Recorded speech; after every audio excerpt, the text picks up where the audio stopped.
Hi ನಮಸ್ಕಾರ. ನೀವು ನೋಡ್ತಾ ಇದ್ದೀರಾ Vijay Mailar YouTube channel. Multi ಸ್ಟಾರ್ಗಳ ಸಿನಿಮಾ ಕೂಲಿ ಸಿನಿಮಾ ನೋಡ್ಕೊಂಬಂದೆ. ಆ್ಯಂಡ್ ಕೂಲಿ ಸಿನಿಮಾ ನನಗೇನು ಅನ್ನಿಸ್ತು ಪರ್ಸ್ನಲಿ ಏನು, ಸೊ ಇದ್ರ ಬಗ್ಗೆ ಮಾತಾಡ್ತೀನಿ ಖಂಡಿತವಾಗ್ಲೂ.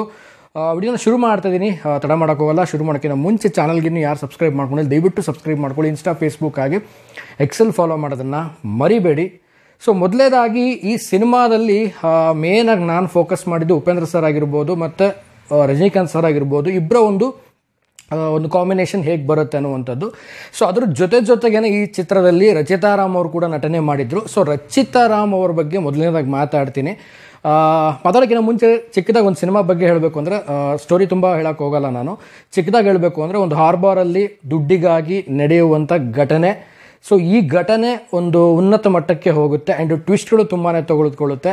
ಸೊ ಆಮೇಲೆ ಏನೇನಾಗುತ್ತೆ ಏನೇನು ಅನ್ನುವಂಥದ್ದನ್ನು ನೀವು ಥಿಯೇಟ್ರಿಗೆ ಹೋಗಿ ನೋಡಬೇಕು.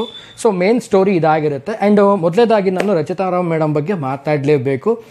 So guest appearance and main role ಏನಿರುತ್ತೆ, ಸೊ ನಾವೇನು ಅಂದ್ಕೊಂಡಿರ್ತೀವಿ ಮೇನ್ ರೋಲ್ ಮಾಡಿದ್ದಾರೆ, ಗೆಸ್ಟ್ ಅಪಿಯರೆನ್ಸ್ ಮಾಡಿದ್ದಾರೆ ಅಷ್ಟೇ ಅಂತ. ಬಟ್ ಇದರಲ್ಲಿ ರಚಿತಾ ರಾಮ್ ಮೇಡಮ್ ಅವರು ಖಂಡಿತವಾಗ್ಲೂ ಹೇಳಬೇಕು ಅಂದರೆ, ನೀವು ಯಾರು ಇದುವರೆಗೂ ನಾವು ಇಂಡಸ್ಟ್ರಿಯಲ್ಲಿ ನೋಡದೇ ಇರುವಾಗಿ ಬೇರೆ ರೀತಿಯಲ್ಲಿ ರಚಿತಾ ರಾಮ್ ಮೇಡಮ್ ಕಾಣಿಸ್ಕೊಂಡಿದ್ದಾರೆ. ಅದು 100% ಶೋರ್ ಅಂತ ಹೇಳಕ್ಕೆ ಇಷ್ಟಪಡ್ತೀನಿ. ನಾನು ಫುಲ್ ಎಕ್ಸ್ಪ್ಲೋರ್ ಮಾಡೋಕ್ಕೆ ಹೋಗಲ್ಲ, ನೀವು ಥಿಯೇಟ್ರಿಗೆ ಹೋಗಿ ಸಿನಿಮಾ ನೋಡಿ. ನಾನು ಅಂದ್ಕೊಂಡಿದ್ದೆ ಏನಾದರೂ ಒಂದು ಚಿಕ್ಕದಾಗಿ ಗೆಸ್ಟ್ ಅಪಿಯರೆನ್ಸ್ ಮಾಡಿರ್ಬೋದೇನೋ ಅಂತ. ಬಟ್ ಅಲ್ಲಿ ರಚಿತಾ ರಾಮ್ ಮೇಡಮ್ ಅವ್ರದ್ದು ಟ್ವಿಸ್ಟ್ ಆ್ಯಂಡ್ ಟರ್ನ್ಸು ಹೇಗಿರುತ್ತೆ ಅಂದರೆ, ನಾವೇನೋ ಒಂದು ಅಂದ್ಕೊಂಡಿರ್ತೀವಿ ಅದು ಬೇರೆ ಆಗಿರುತ್ತೆ, ನಾವು ಇನ್ನೊಂದಿನ ಅಂದ್ಕೊಳ್ತೀವಿ ಇನ್ನೊಂದಿನೋ ಬೇರೆ ಆಗುತ್ತೆ. ಸೊ ಆ ಟ್ವಿಸ್ಟ್ ಆ್ಯಂಡ್ ಟರ್ನ್ಸ್ ನಂಗೆ ತುಂಬಾ ಇಷ್ಟ ಆಯಿತು ರಚಿತಾ ರಾಮ್ ಮೇಡಮ್ದು. ನಾನು ಎಕ್ಸ್ಪೆಕ್ಟ್ ಮಾಡಿರಲಿಲ್ಲ ಅಷ್ಟರ ಮಟ್ಟಿಗೆ ಅದು ಬರುತ್ತೆ ಅಂತ. ಅಂದರೆ ಲೈಕ್ ನಾನು ಆಗಲೇ ಹೇಳೋದ್ನಲ್ಲ, ಒಂದು ಗೆಸ್ಟ್ ಅಪಿಯರೆನ್ಸ್ ಬಂದು ಹೋಗ್ತಾರೆ ಅಂತ ಅಂದ್ಕೊಂಡಿದ್ದೆ. ಬಟ್ ತುಂಬಾ twist and turn Rachita Ram ಅವ್ರ ಮೇಡಮ್ದೆ ಅಂತ ಹೇಳ್ಬೋದು ಈ ಸಿನಿಮಾದಲ್ಲಿ.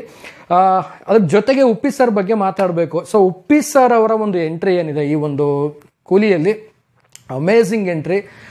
ರಜನಿಕಾಂತ್ ಸರ್ ಕರೆಯುವಂಥದ್ದು ಆ್ಯಂಡ್ ಅಲ್ಲಿಂದ ಒಂದು ಎಂಟ್ರಿ ಏನಿದೆ ಉಪೇಂದ್ರ ಸರ್ ಅವ್ರದ್ದು ತುಂಬಾ ಒಂದು ಸೈಕ್ ಆಗಿದೆ. ಆ್ಯಂಡ್ ಅದ್ರ ಜೊತೆಗೆ ಆ್ಯಕ್ಷನ್ ಸೀಕ್ವೆನ್ಸ್ ಮಾತ್ರ ಉಪ್ಪಿ ಸರ್ ಅವ್ರದ್ದು ತುಂಬ ಸಖತ್ತಾಗಿ ಬಂದಿದೆ. ಆ್ಯಂಡ್ ಅದ್ರ ಜೊತೆಗೆ ಇನ್ನೊಂದೇನಪ್ಪ ಅಂತಂದರೆ, ಉಪ್ಪಿ ಸರ್ ಅವರು ಇದರಲ್ಲಿ ತುಂಬ ಯಂಗಾಗಿ ಕಾಣಿಸ್ಕೊಂಡಿದ್ದಾರೆ. ನಾವೇನು 90s ಕಿಡ್ಸಲ್ಲಿ ನಾವೇನು ನೋಡ್ತಾ ಇದ್ವಿ, ಸೊ ಅಷ್ಟರ ಮಟ್ಟಿಗೆ ಒಂದು ಹೆಂಗಾಗಿ ಕಾಣಿಸ್ಕೊಂಡಿದ್ದಾರೆ. ಸೊ ಓವರಾಲ್ ಆಗಿ ಹೇಳಬೇಕು ಅಂದರೆ, ಸಿನಿಮಾದ ಒಂದು ಮಲ್ಟಿ ಸ್ಟಾರ್ಗಳನ್ನು ಹಾಕ್ಕೊಂಡು ಮಾಡಿರುವಂಥದ್ದು ವರ್ಕ್ ಆಗಿದೆಯಾ ಅಂದರೆ ಖಂಡಿತವಾಗ್ಲೂ ವರ್ಕ್ ಆಗಿದೆ. ಸೊ ಮೇನಾಗಿ ನಾನು ಹೇಳೋದ್ನಲ್ಲ ಆಗಲೇ, ರಜನಿಕಾಂತ್ ಸರ್ ಆಗಿರ್ಬೋದು ಮತ್ತು ಉಪ್ಪಿ ಸರ್ ಆಗಿರ್ಬೋದು, ಅದ್ರ ಜೊತೆಗೆ ರಚಿತಾ ರಾಮ್ ಆಗಿರ್ಬೋದು, ಸೊ ಮೇಡಮ್ ಅವರಾಗಿರ್ಬೋದು. ಸೊ ಇವರೆಲ್ಲರದು ಒಂದು ಕೊಲಾಬ್ ಏನಿದೆ, ತುಂಬಾ ಒಂದು ಬ್ಯೂಟಿಫುಲ್ ಕ್ಯಾರೆಕ್ಟರ್ ಡಿಸೈನ್ ಮಾಡಿದ್ದಾರೆ. ಆ್ಯಂಡ್ ಜೊತೆಗೆ ಆ ಮಲಯಾಳಂ ಆ್ಯಕ್ಟರ್ ಆಗಿರ್ಬೋದು, ಆಮೇಲೆ ಅಮೀರ್ ಖಾನ್ ಸರ್ ಆಗಿರ್ಬೋದು, ಸೊ ಎಲ್ಲರೂ ಕೂಡ ಒಂದು ಅತ್ಯದ್ಭುತವಾದಂಥ ಪಾತ್ರವನ್ನು ಇದರಲ್ಲಿ ಮಾಡಿದ್ದಾರೆ. ಸೊ ಒಂದು ರೀತಿಯಲ್ಲಿ ಹೇಳಬೇಕು ಅಂದರೆ, ಈ ಸಿನಿಮಾ ಒಂದು ರೀತಿಯಲ್ಲಿ ಬೇರೆ ಒಂದು ಚೇಂಜ್ ಓವರ್ ಕೊಡುತ್ತೆ. ರಚಿತಾ ರಾಮ್ ಅವ್ರನ್ನ ನಾವೇನು ನೋಡಿದ್ದೀವಿ ಕನ್ನಡ ಇಂಡಸ್ಟ್ರಿಯಲ್ಲಿ, ಅವ್ರ ಸಿನಿಮಾಗಳನ್ನೆಲ್ಲ ಏನು ನೋಡಿದ್ದೀವಿ, ಬಟ್ ಅದನ್ನು ಹೊರತುಪಡಿಸಿ ಅವ್ರದ್ದೊಂದು ಆ್ಯಕ್ಷನ್ ಸೀಕ್ವೆನ್ಸ್ ಕೂಡ ಇದರಲ್ಲಿ ನಾವು ನೋಡ್ಬೋದು. ಸೊ ಅದು ಮಾತ್ರ ಸೈಕ್ ಆಗಿತ್ತು, ನನಗೆ ತುಂಬ ಇಷ್ಟ ಆಯಿತು. ಸೊ ನೋಡಿ, ಯಾರಲ್ಲಿ ನೋಡಿಲ್ಲ ಏನೋ ಸಿನಿಮಾನ, ರಚಿತಾ ರಾಮ್ ಫ್ಯಾನ್ಸ್ ಯಾರು ಇದ್ದೀರಾ ಖಂಡಿತವಾಗ್ಲೂ ಈ ಸಿನಿಮಾನ ಮಿಸ್ ಮಾಡ್ಕೋಬೇಡಿ ನೀವು. ಸೊ ಹೋಗಿ ನೋಡಿ, ರಚಿತಾ ರಾಮ್ ಅವರು ನೀವು ನೋಡದೇ ಇರೋ ರೀತಿಯಲ್ಲಿ ನೋಡ್ತೀರಾ ಈ ಸಿನಿಮಾದಲ್ಲಿ ಅಂತ ಹೇಳಕ್ಕೆ ಇಷ್ಟಪಡ್ತೀನಿ.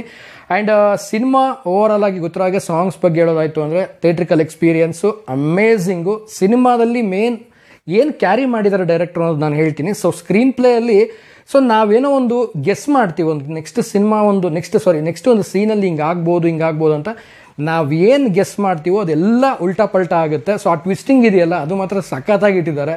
ಸೊ ಅದೊಂದೇ ಮನುಷ್ಯನಿಗೆ ಅಂದರೆ, ಲೈಕ್ ಆಡಿಯನ್ಸ್ಗಳಿಗಾಗಿರ್ಬೋದು, ಒಬ್ರು ನಾರ್ಮಲ್ ಪರ್ಸನ್ಸ್ ಹೋಗಿ ಸುಮ್ಮನೆ ಕೂತ್ಕೊಂಡು ಸಿನಿಮಾ ನೋಡ್ತಾನೆ ಅಂದರೆ ಅವ್ನು ಎಕ್ಸ್ಪೆಕ್ಟ್ ಮಾಡೋದೇ ಥ್ರಿಲ್ಲಿಂಗು ಆ್ಯಂಡ್ ಟ್ವಿಸ್ಟ್ ಆ್ಯಂಡ್ ಟರ್ನ್ಸ್ಗಳು. ಆ್ಯಂಡ್ ನಾವೇನು ಅಂದ್ಕೊಂಡಿರ್ತೀವಿ ಟ್ವಿಸ್ಟ್ ಮೇಲೆ ಟ್ವಿಸ್ಟ್ ಆಗೋದೇನಿದೆ, ಸೊ ಅದು ಮಾತ್ರ ಸಖತ್ತಾಗಿ ಬರ್ಕೊಂಡಿದ್ದಾರೆ ಸ್ಕ್ರೀನ್ ಪ್ಲೇಯಲ್ಲಿ. ಸೊ ಸಖತ್ತಾಗಿ ಕೂಡ ಮೂಡ್ ಬಂದಿದೆ. ಆ್ಯಂಡ್ ಇದರಲ್ಲಿ ಸಿನಿಮಾ ಜೊತೆ ನಾವು ಟ್ರಾವೆಲ್ ಮಾಡಿದ್ವಿ ಅನ್ನೋ ಒಂದು ಖುಷಿನೂ ಕೂಡ ಕೊಡುತ್ತೆ. ಸೊ ನಾನು ಈ ಸಿನಿಮಾ ನೋಡಿ ತುಂಬಾ ಖುಷಿಪಟ್ಟೆ. ಆ್ಯಂಡ್ ಮೇನಾಗಿ ನಾನು ಹೇಳಿದ್ನಲ್ಲ, ಉಪ್ಪಿ ಸರ್ ಅವರ ಎಂಟ್ರಿ ಆಗಿರ್ಬೋದು, ಲಾಸ್ಟಲ್ಲಿ ಬರುವಂಥ ಅಮೀರ್ ಖಾನ್ ಅವರಾಗಿರ್ಬೋದು, ಮತ್ತು ರಚಿತಾ ರಾಮ್ ಮೇಡಮ್ ಅವ್ರದ್ದು ಯಾರೂ ಮಿಸ್ ಮಾಡ್ಕೋಬೇಡಿ. ನಾನು ಪದೇ ಹೇಳ್ತಾ ಇದ್ದೀನಿ, ಇವೆಲ್ಲ ಯಾರು ಮಿಸ್ ಮಾಡ್ಕೊಳ್ತಿದ್ದೀರಾ, ರಚಿತಾ ರಾಮ್ ಫ್ಯಾನ್ಸ್ ಯಾರ್ಯಾರು ಇದ್ದೀರಾ ಮೇಡಮ್ ಫ್ಯಾನ್ಸು, ಸೊ ಎಲ್ಲರೂ ಹೋಗಿ ಸಿನಿಮಾ ನೋಡಿ ತುಂಬಾ ಒಂದು ಎಂಜಾಯ್ ಮಾಡ್ತೀರಾ ಈ ಒಂದು ಸಿನಿಮಾನ ನೀವು. ಸೂಪರ್. ಆ್ಯಂಡ್ ಓವರಾಲ್ ಸಿನಿಮಾ ಚೆನ್ನಾಗಿ ಬಂದಿದೆ. ಲೈಕ್ ಪ್ರತಿಯೊಂದು ಪಾತ್ರಗಳು, ಪ್ರತಿಯೊಂದು ಕ್ಯಾರೆಕ್ಟರ್ಸ್ಗಳು ತುಂಬಾ ಒಂದು ಅದ್ಭುತವಾಗಿ ಬಂದಿರುವಂಥದ್ದು. ಓವರಾಲ್ ನನಗಂತೂ ಸಿನಿಮಾ ತುಂಬ ಇಷ್ಟ ಆಯಿತು. ಲೈಕ್ ನೀವು ನಿಮ್ಮ ಹತ್ತಿರದ ಚಿತ್ರಮಂದಿರಗಳಲ್ಲಿ ಕನ್ನಡದಲ್ಲಿ ಕೂಡ ರಿಲೀಸ್ ಮಾಡಿದ್ದಾರೆ, ಕೆಲವೊಂದು ಕಡೆ ಕನ್ನಡ ರಿಲೀಸ್ ಆಗಿಲ್ಲ ಅಂತಿದ್ದಾರೆ. ದಯವಿಟ್ಟು ರಿಕ್ವೆಸ್ಟ್ ಮಾಡ್ಕೊಳ್ಳಿ, ಲ್ಯಾಂಗ್ವೇಜನ್ನು ಚೇಂಜ್ ಮಾಡಿಕೊಡ್ಬೋದು ಅವರು, ಅದೇನು ದೊಡ್ಡ ವಿಚಾರ ಅಲ್ಲ. ಲ್ಯಾಂಗ್ವೇಜನ್ನು ಚೇಂಜ್ ಮಾಡಿ ಅಂತ ನಿಮ್ಮ ನಿಯರೆಸ್ಟ್ ಥಿಯೇಟರ್ಗಳಲ್ಲಿ ಸೊ ನೀವು ಏನಾದರೂ ಒಂದು ರಿಕ್ವೆಸ್ಟ್ ಮಾಡಿಕೊಂಡ್ರೆ, ಸೊ 1-2 ದಿನಗಳಲ್ಲಿ ಚೇಂಜ್ ಮಾಡಿಕೊಡ್ತಾರೆ ಲ್ಯಾಂಗ್ವೇಜಸ್ಗಳನ್ನ, ಅದೇ ತೆಲುಗು ಆಗಿರ್ಬೋದು, ಹಿಂದಿ ಆಗಿರ್ಬೋದು. ಸೊ ಕೆಲವೊಂದು ಲ್ಯಾಂಗ್ವೇಜಸ್ಗಳು ನಿಮಗೆ ನಿಮ್ಮೂರಲ್ಲಿ ರಿಲೀಸ್ ಆಗಿದ್ದರೆ ಸೊ ಚೇಂಜ್ ಮಾಡಿಕೊಡ್ತಾರೆ. ರಿಕ್ವೆಸ್ಟಿಂಗ್ ತುಂಬ ಇಂಪಾರ್ಟೆಂಟ್ ಆಗಿರುತ್ತೆ. ಸೊ ಆದಷ್ಟು ಬೇಗ ಸಿನಿಮಾ ಯಾರ್ಯಾರು ನೋಡಿಲ್ಲ ಸಿನಿಮಾ ನೋಡಿ. ಆ್ಯಂಡ್ ಸಿನಿಮಾ ನೋಡಿದವರು ರಚಿತಾ ರಾಮ್ ಮೇಡಮ್ ಬಗ್ಗೆ ಏನಿಸ್ತು ಕಾಮೆಂಟ್ ಮಾಡಿ, ಆ್ಯಂಡ್ ಉಪ್ಪಿ ಸರ್ ಬಗ್ಗೆ ಏನಿಸ್ತು ಕಾಮೆಂಟ್ ಮಾಡಿ. ಅಲ್ಟಿಮೇಟು ಸಿನಿಮಾ ಮಾತ್ರ ತುಂಬ ಚೆನ್ನಾಗಿ ಮೂಡ್ ಬಂದಿದೆ. ಆ್ಯಂಡ್ ಪರ್ಸ್ನಲಿ ಒಂದು ಟ್ವಿಸ್ಟ್ ಆ್ಯಂಡ್ ಟರ್ನ್ಸ್ ಸಿನಿಮಾಸ್ಗಳು ಆ್ಯಂಡ್ ಟ್ವಿಸ್ಟ್ ಮೇಲೆ ಟ್ವಿಸ್ಟ್ ಸಿನಿಮಾಗಳನ್ನ ನೋಡಿ ತುಂಬ ದಿನ ಆಗಿತ್ತು. ಈ ರಜನಿಕಾಂತ್ ಸರ್ ಅವ್ರದ್ದು ಒಂದು ಈ ಸಿನಿಮಾ ಏನಿದೆ ಅದ್ಭುತವಾಗಿ ಬಂದಿದೆ. ಆ್ಯಂಡ್ ರಜನಿ ಸರ್ ಅವರು ಕೂಡ ಇದು 50 ವರ್ಷದ ಜರ್ನಿ, ಈ ಒಂದು ಇಂಡಸ್ಟ್ರಿಯಲ್ಲಿ ಒಂದು 50 ವರ್ಷದ ಜರ್ನಿ ಕೂಡ ಕಂಪ್ಲೀಟ್ ಮಾಡಿರುವಂಥದ್ದು. ನಾನು ಹೇಳೋದಿಷ್ಟೇ, ಸಿನಿಮಾನ ಎಂಟರ್ಟೈನ್ಮೆಂಟ್ ಆಗಿ ತೊಗೊಳ್ಳಿ, ಸಿನಿಮಾ ಎಂಟರ್ಟೈನ್ಮೆಂಟ್ ಆಗಿ ನೋಡಿ. ಆ್ಯಂಡ್ ಬ್ಯೂಟಿಫುಲ್ ಆಗಿ ಮೂಡ್ ಬಂದಿದೆ. ಕನ್ನಡದಲ್ಲೂ ಕೂಡ ರಿಲೀಸ್ ಆಗಿದೆ ತುಂಬ ಕಡೆ. ಸೊ ಯಾರ್ಯಾರಾಗಿಲ್ಲ ಆಗಲಿದಾಗ ರಿಕ್ವೆಸ್ಟ್ ಮಾಡ್ಕೊಳ್ಳಿ, ಕನ್ನಡದಲ್ಲಿ ಹೋಗಿ ಸಿನಿಮಾನ ನೋಡಿ ಎಂಜಾಯ್ ಮಾಡ್ತೀರಾ 100% ಅಂತ ಹೇಳ್ತಾ ಸೊ ವಿಡಿಯೋ ಮುಗಿಸ್ತಾ ಇದ್ದೀನಿ. ನಿಮಗೇನಾದರೂ ಅನಿಸಿದರೆ ಈ ಸಿನಿಮಾದ ಬಗ್ಗೆ ನೋಡಿದವರು ಕಾಮೆಂಟ್ ಸೆಕ್ಷನಲ್ಲಿ ಕಾಮೆಂಟ್ ಮಾಡಿ ಅಂತ ಹೇಳ್ತಾ ಸೊ ವಿಡಿಯೋ ಮುಗಿಸ್ತಾ ಇದ್ದೀನಿ. ಮುಗಿಸೋದಕ್ಕಿಂತ ಮುಂಚೆ ಚಾನಲ್ಗೆ ಇನ್ನೂ ಯಾರು ಸಬ್ಸ್ಕ್ರೈಬ್ ಮಾಡ್ಕೊಂಡಿಲ್ಲ ಸಬ್ಸ್ಕ್ರೈಬ್ ಮಾಡ್ಕೊಳ್ಳಿ ಅಂತ ಹೇಳ್ತಾ ವಿಡಿಯೋನ ಮುಗಿಸ್ತಾ ಇದ್ದೀನಿ. ನಮಸ್ಕಾರ.